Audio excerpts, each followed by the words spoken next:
The balcony doors were open, letting in the warm Santorini breeze along with the fading golden light of sunset. It should have been romantic. Instead, Olivia Sinclair stood alone in the middle of the luxury suite, still in her nightgown at 4 in the afternoon, clutching her phone so tightly her knuckles had turned white. This is Daniel Sinclair's voicemail. Leave a message.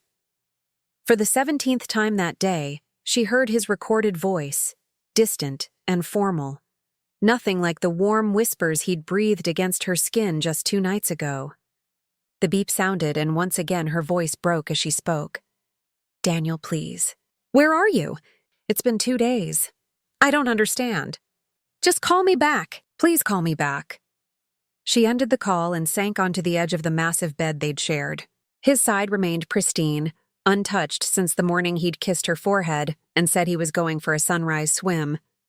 His passport was gone. His wallet, his favorite watch, the small suitcase with his essential clothes. Her phone buzzed with an incoming email, and she nearly dropped it in her haste to check. Her heart plummeted when she saw it wasn't from Daniel, but from American Express. Unusual activity detected on your joint account. With trembling fingers, she opened it. One-way business class ticket, Santorini to London. London to New York, purchased yesterday. Time of departure, 10:15 a.m. this morning. The phone slipped from her fingers and clattered onto the marble floor. He was gone. Her husband of 9 days had abandoned her on their honeymoon. The hotel room phone rang, startling her. She lunged for it. Daniel? Mrs. Sinclair, this is Marina from the front desk. I'm calling to inform you that we've received notice your suite will only be paid through tomorrow. Will you be extending your stay with an alternative payment method? Olivia's blood turned to ice. I don't understand. The room is paid for 2 weeks. My husband... I'm sorry, Mrs. Sinclair, but Mr. Sinclair called this morning to inform us of the change. He specifically asked me to let you know. So he'd called the hotel, but not her. Mrs. Sinclair? Are you still there? Olivia stared at the Aegean Sea shimmering beyond the balcony, at the infinity pool where they'd made love under the stars, at the scattered rose petals that still hadn't been cleaned up from their romantic dinner. Mrs. Sinclair? Something hardened in her chest, calcifying around her heart like protective armor. Yes, she said, her voice suddenly steady. I understand perfectly now. Thank you, Marina. She hung up the phone and walked deliberately to the bathroom. She stared at her reflection. Tangled hair, swollen eyes, hollow cheeks. This broken woman wasn't her. This couldn't be her. Olivia reached for the scissors in her toiletry bag. Lock by lock, she cut away her long auburn hair. The hair Daniel had loved to wrap around his fist. When she finished, she looked different, harder, clearer. She opened the hotel room safe and took out her passport, credit cards, and the envelope of cash she'd brought for emergencies. Then she reached for her phone and made a call of her own. Zoe? It's me. I need your help. Daniel's gone, and I think it was all a lie. Everything was a lie. 6 months earlier. You seriously need to stop staring before you get a restraining order, Mia whispered, nudging Olivia with her elbow nearly hard enough to spill her champagne. I'm not staring, she protested, though she absolutely had been. It was difficult not to stare at Daniel Sinclair when he entered a room. 6'2", with shoulders that filled out his bespoke suit perfectly, dark hair just beginning to silver at the temples despite being only 35, and a smile that transformed his serious face into something approaching beautiful. You're practically burning holes through his Armani. Just go talk to him. Mia gave her a gentle push. He's Daniel Sinclair. He dates celebrities and socialites, not ordinary architects like me. Olivia smoothed her simple black dress, suddenly self-conscious at this charity gala where she felt painfully out of place. You're anything but ordinary. Liv, you're brilliant, gorgeous, and the only reason his mother's museum wing is actually going to stand up? Mia nodded toward Daniel, who was now greeting Eleanor Sinclair, the formidable matriarch of Sinclair Global. That's different. I'm just doing my job. Besides, but whatever excuse she was about to make died on her lips because Daniel Sinclair was walking directly toward her, his eyes, an unusual shade of gray-blue, locked on hers. Excuse me, he said, his voice deeper than she'd expected. "You're Olivia Bennett, aren't you?" "Yes," she confirmed, extending her hand. "And you're Daniel Sinclair." He took her hand, but instead of shaking it, he held it a moment too long. "I've been hoping to meet you. My mother speaks very highly of your work. Does she?" Olivia raised an eyebrow, finding her footing in familiar professional territory. "That's surprising, considering I'm the one who made her completely redesign her vanity project last year." Daniel laughed, a rich sound that seemed to resonate in her chest. "That's exactly why she respects you. Not many people stand up to Eleanor Sinclair." Mia discreetly slipped away, and somehow, Olivia found herself alone with Daniel for the next 2 hours, talking about everything from sustainable architecture to sailing to their shared love of historical fiction. By the end of the night, she had his number, and the unmistakable sense that her life had just veered into uncharted territory. Their courtship was a whirlwind. Daniel pursued her with an intensity that both flattered and occasionally unsettled her. Lavish gifts appeared at her apartment. Weekend trips to his lake house became routine. When he took her to Paris for her birthday after just 3 months of dating, her sister Zoe voiced the first note of caution. "Don't you think it's all a bit much?" Zoe asked over FaceTime, while Daniel was out getting breakfast. Olivia glanced around the suite at the Four Seasons with its view of the Eiffel Tower. "Maybe, but Zoe, he makes me feel special. Like I'm the center of his universe." "And his family? What do they think of you?" Olivia's smile faltered. "I haven't met them yet. He says his mother is traveling and his father is always working. After 3 months? That's weird, Liv. It's not weird. They're busy people. Daniel says his mother is particular about who enters their circle, but he's handling it." Zoe's expression remained skeptical. "Just be careful, okay? Nobody's perfect, no matter how good they look in a suit." Olivia had laughed off her sister's concerns, but the conversation planted a seed of doubt that sprouted the following month, when Daniel finally arranged a dinner with his parents. Eleanor Sinclair was nothing like Olivia had imagined. Where Robert was cordial if distant, Eleanor was coolly assessing. Her eyes, the same unusual gray-blue as Daniel's, measuring Olivia from the moment she entered their Upper East Side penthouse.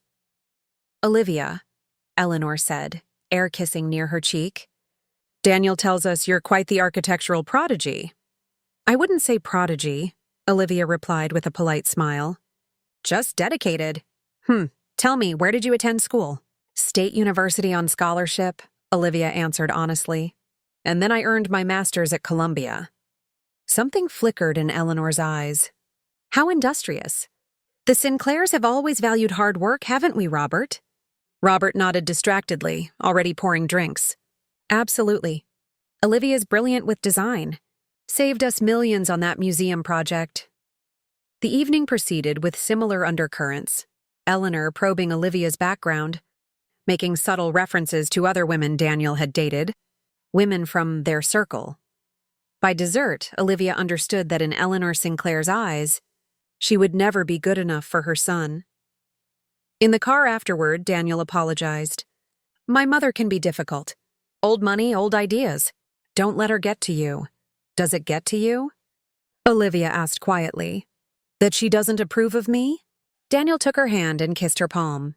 "Nothing could change how I feel about you. Nothing and no one." 2 weeks later, he proposed at the top of the Empire State Building with all of Manhattan glittering below them. The diamond was enormous, the declaration of love seemingly sincere. Olivia said yes through tears of joy, pushing aside the memory of Eleanor Sinclair's calculating gaze. The wedding planning became Eleanor's domain, despite Olivia's attempts to maintain some control. The guest list swelled to 500 people, most of whom Olivia had never met. Her simple taste was overruled in favor of extravagance. Even her dress was upgraded from her original choice to a designer gown that cost more than her annual salary. "Just let her have this," Daniel advised when Olivia expressed frustration. "It makes her happy, and honestly, it's easier this way." "Don't you want our day to be perfect?" And so Olivia conceded, again and again, watching her intimate wedding transform into a society spectacle. Only Zoe seemed to notice her discomfort. You can still back out, Zoe whispered at the final dress fitting. If this isn't what you want, I want Daniel, Olivia insisted. The rest is just one day. The wedding itself was a blur. Olivia remembered walking down the aisle to Daniel's adoring smile, remembered the kiss that sealed their vows, remembered Eleanor's approving nod when the photographer captured the Sinclair family portrait. But mostly, she remembered the relief when they finally boarded the private jet to Santorini, leaving everyone else behind. The first 5 days of their honeymoon were everything she'd dreamed of. Daniel was attentive, passionate, seemingly just as relieved to be alone with her. They made love on sun-drenched terraces, drank wine in hidden coves, talked about the future, the home they would design together, the life they would build. On the 6th night, Daniel received a phone call during dinner. He stepped away, speaking in low, urgent tones. When he returned, something had changed in his demeanor. "Everything okay?" Olivia asked. "Just business. Nothing for you to worry about." He smiled, but it didn't reach his eyes. That night, he made love to her with an intensity that bordered on desperation.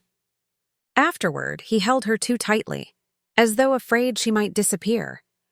She fell asleep in his arms, content despite the lingering sense that something had shifted. When she woke the next morning, his side of the bed was empty. He'd left a note saying he went for an early swim and would bring back breakfast. Olivia had dozed off again, only to wake hours later to silence and solitude. That was 2 days ago. The flight home felt interminable. Olivia had barely managed to book the last-minute economy ticket with her personal credit card, the one she'd maintained separately from their joint accounts. The irony wasn't lost on her. Flying coach while Daniel had escaped in business class, using money that was partially hers. Zoe met her at JFK, embracing her before Olivia could even set down her hastily packed suitcase. "I'm going to kill him," Zoe murmured into her hair, slowly and painfully. Despite everything, Olivia found herself smiling weakly. "Get in line." In Zoe's apartment, over a bottle of wine that did little to dull the ache, Olivia recounted everything: the phone call, Daniel's strange behavior, waking up alone, the hotel bill being cut short. "Have you called his parents?" Zoe asked. "No," Olivia shook her head. "I can't face Eleanor right now. She's probably delighted he came to his senses and ditched the gold digger." "You are not a gold digger, and they owe you an explanation." "I know. I just need to gather my strength first." Olivia stared at her wedding ring. "I need to understand what happened before I confront them." The next morning, she called in a favor from a former colleague who now worked at American Express. "The account's been cleared out," her friend told her quietly over the phone. "Almost everything transferred to a private account in the Cayman Islands 2 days ago." "I'm sorry, Olivia." "Numb," she called her architecture firm next. "Olivia, aren't you supposed to be in Greece?" Her boss sounded genuinely confused. "There's been a change of plans. Listen, has anyone from Sinclair Global contacted you recently?" A pause. "Actually, yes. Eleanor Sinclair called personally last week to inform us they're taking their business elsewhere. Something about a new direction for their projects. I was going to tell you when you got back." The pieces were beginning to form a picture she didn't want to see. That afternoon, she hired a private investigator with the last of her savings. "I need to know everything," she told him. "Where Daniel is, what he's doing, who he's with. And I need to know what the Sinclairs are hiding." The PI, a retired detective named Garrett, nodded without judgment. "Financial records? Phone records? Surveillance? All of it. Whatever it takes." 3 days later, Garrett called. "You should come to my office. There's something you need to see." The folder he slid across his desk contained photographs, financial statements, and a detailed timeline. Olivia's hands trembled as she opened it. The first photo showed Daniel in London, the timestamp indicating it was taken the day after he left her. He was at Heathrow Airport, his arm around a stunning blonde woman. They were both laughing. "Her name is Sophia Blackwood," Garrett explained. "Daughter of British real estate tycoon William Blackwood. They've been linked romantically for about 3 years on and off." 3 years? But we've been together for 6 months, yes. There's more. The financial statements revealed a complex network of transactions between Sinclair Global and several shell companies that all led back to Blackwood developments. From what I can piece together, there was a major international project in the works, marriage between the Sinclair and Blackwood empires. But something went wrong about a year ago. The Blackwoods backed out, possibly because of Daniel's reputation with women. Olivia looked up, her vision blurring with unshed tears. What does this have to do with me? Garrett's expression softened with sympathy. Your reputation in the architectural world is spotless. Ethical, brilliant, trustworthy. The Sinclairs needed to rehabilitate Daniel's image to get the Blackwoods back to the table. A wholesome marriage to someone respectable was just business, Olivia finished, her voice hollow. I was just business. The deal was finalized last week. The Blackwoods apparently had one condition, that Daniel end his marriage immediately. Hence the hasty exit. Olivia stared at the photo of Daniel and Sophia, their easy intimacy evident even in a surveillance shot. Everything made sense now. Eleanor's initial resistance, then sudden acceptance. The rushed wedding. Even Daniel's desperation their last night together. Not passion, but guilt. There's one more thing, Garrett said, sliding across a final document. Your personal design portfolio and client contacts were copied from your work laptop. The access came through your login credentials. That's impossible. The login is legitimate. But the timestamp is from when you were in Santorini, without your laptop or work phone. Olivia remembered how Daniel had borrowed her phone that last evening to take photos of the sunset.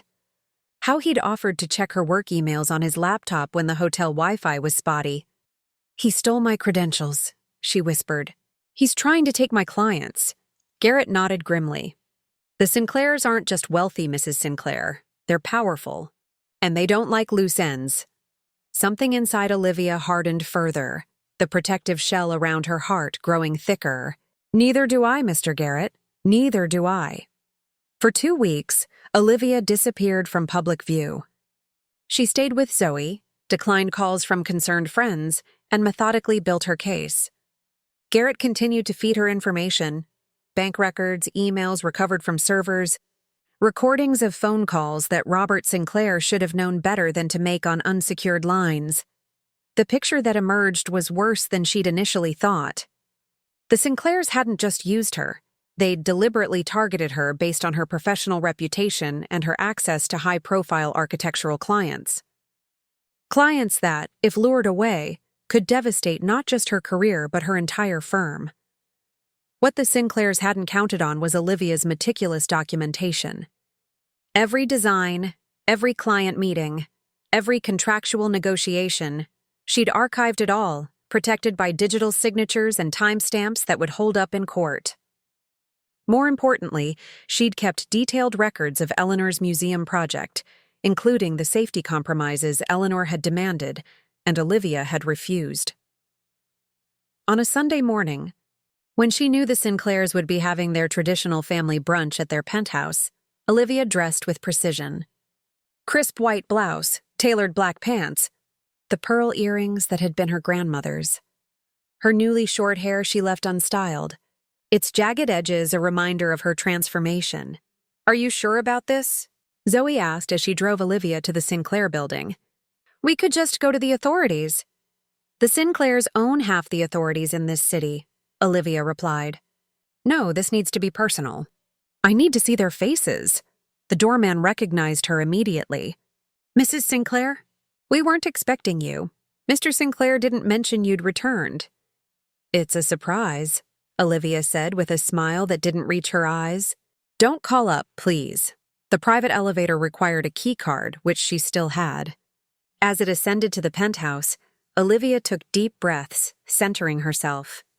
This wasn't about emotion anymore. This was about justice. The elevator opened directly into the penthouse foyer. She could hear voices from the dining room, Robert's deep timbre, Eleanor's refined tones, and Daniel's laugh, that same laugh that had once made her heart race.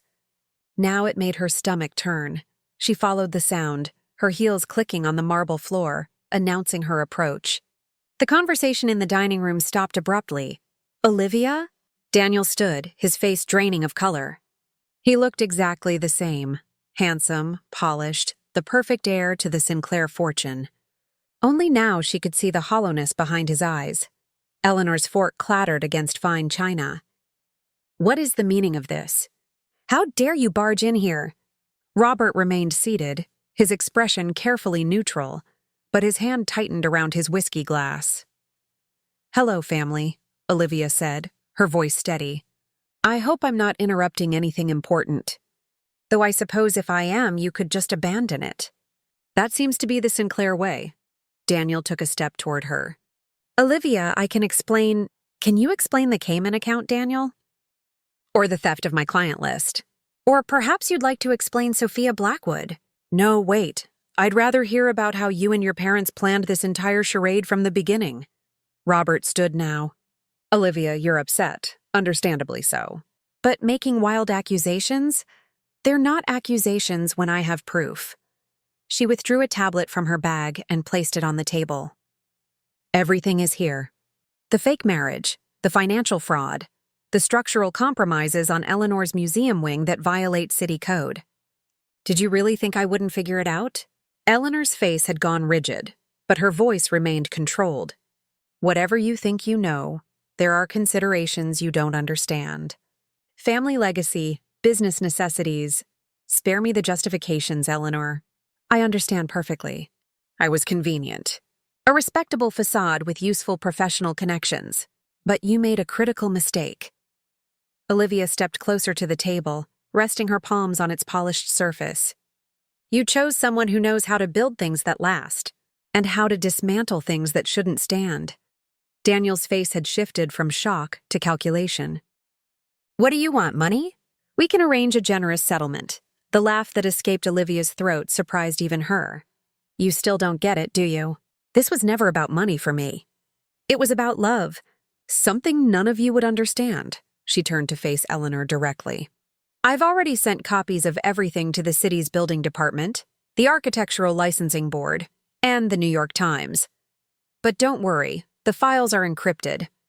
They can only be opened with a password that I'll provide in 24 hours. Eleanor's composed facade finally cracked. "You wouldn't dare.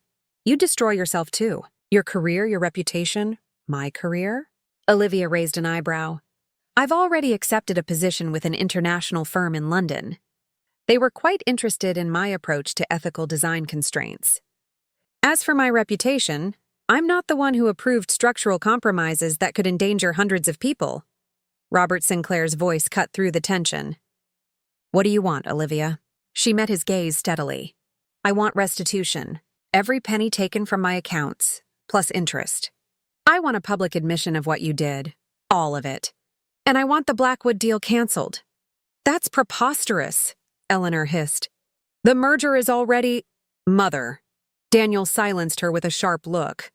He turned to Olivia, and for a moment, she caught a glimpse of something like respect in his eyes. "You'd destroy $1 billion deal for revenge?" "Not for revenge. For justice. And to ensure that what happened to me doesn't happen to Sophia or anyone else." Olivia straightened, gathering her strength. "You have 24 hours to comply, or every ethical compromise the Sinclair family has made over the past decade becomes public knowledge." She turned to leave, but Daniel caught her arm. "Olivia, wait. It wasn't all a lie. What I felt for you?" The crack of her palm against his cheek echoed in the silent room. "Don't. You forfeited the right to speak about feelings when you left me alone in Greece." She pulled her arm from his grasp and walked toward the elevator, her steps measured and deliberate.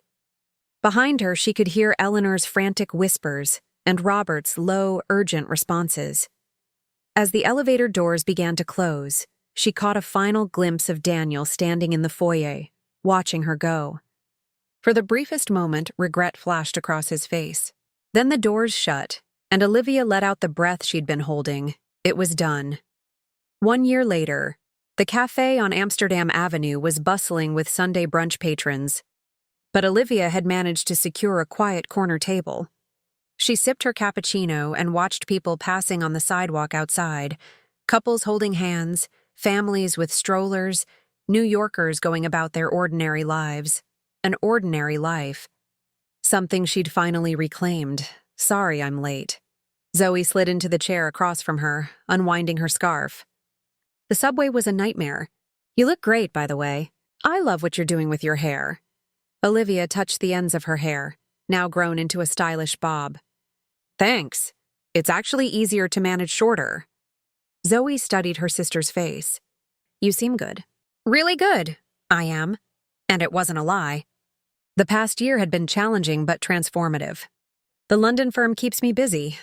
Turns out my specialized knowledge is in high demand. I still can't believe how it all played out.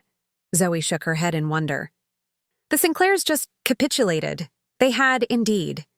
Within 12 hours of Olivia's ultimatum, Robert Sinclair had personally delivered a cashier's check for the full amount she'd demanded, along with signed confessions from all three Sinclairs detailing the scheme.